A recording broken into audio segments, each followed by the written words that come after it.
I'm ready. You putting Damien back with Henrik tonight, or kind of? I don't even know. I'm going to see what happens. I don't know what their lineup's going to be, so I'll see what's available. I have 13 forwards ready to go tonight, and then we'll decide.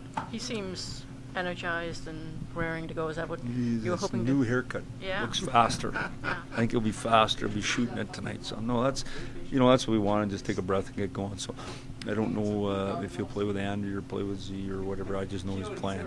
I'm just kind of waiting to see. Their lineup's been different 2 games in a row, and so kind of get a lay of the land here and go from there. You kind of brought it up yesterday, Mike. For a guy who's probably used to just a ton of bus rides every season, this is probably got to be a culture shock. Well, you got to be exhausted is what you got to be, and just mentally there's no space. So when you're used to tons of space and there's no space, that's the biggest thing. So you got to learn and adjust and change, and he'll do all those things. I'm not concerned about that one bit. I think his hockey sense and his work ethic and his ability to score will overcome any kind of short-term slumps that he has going. He's going with the same 16. That's what I'm doing. You said Gus is playing, right? Gus is starting, yeah. Mike, a couple of the guys have talked about this trip bonding, and obviously after the wins, maybe that makes it a little bit easier, but how important is it to gel down the stretch for what you're preparing yourselves for? Well, important, but we got to get in. Like, forget down the stretch, all that kind of stuff. We got to win a game today. That's all it is to me. And I think a great thing about the trip, to be honest with you, let's face it, we haven't seen the sun in Michigan since what month was that last? This is like spring break for us, but we got to play some games. So, other people are in Florida for spring break. We're out here. How's that? Does it help though?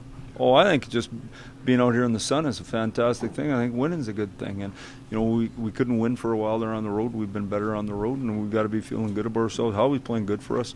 And we need him at top of his game and consistent. He's been much more consistent as time's gone on, so that's real positive for us. And we think our young D are playing better, like I said, and we all think Anderson's an important player for us now. Suddenly we got a third-line center. Makes us a better hockey team. As a coach. What have you liked about the power play? Why is it? Well, I like that it scores. Goals. Well, I mean, we got 2 units. Suddenly put Gus out there and he put Tats out there. We had 2 units, and I think that makes it way better. You got, instead of a minute power play, you got a 2-minute power play when you got 2 units. And, the guys who scored last night shot the puck and had a net front presence. Our big guys had the puck the whole time and didn't shoot it. You got to shoot it to have success. That's my wife's shit. I answer the phone or I got to finish with you guys. I'll tell her. Okay. What's up?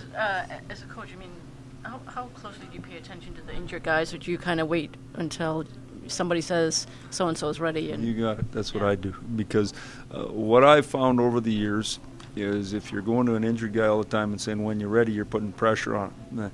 That's not my job. Don't get me wrong. I hear from the strength coach. I hear from the therapist. I hear from the guys skating them. I gather all the information. But in the end, then I get to watch them and see whether they're going to make the lineup or not. See ya. Thanks, Mike.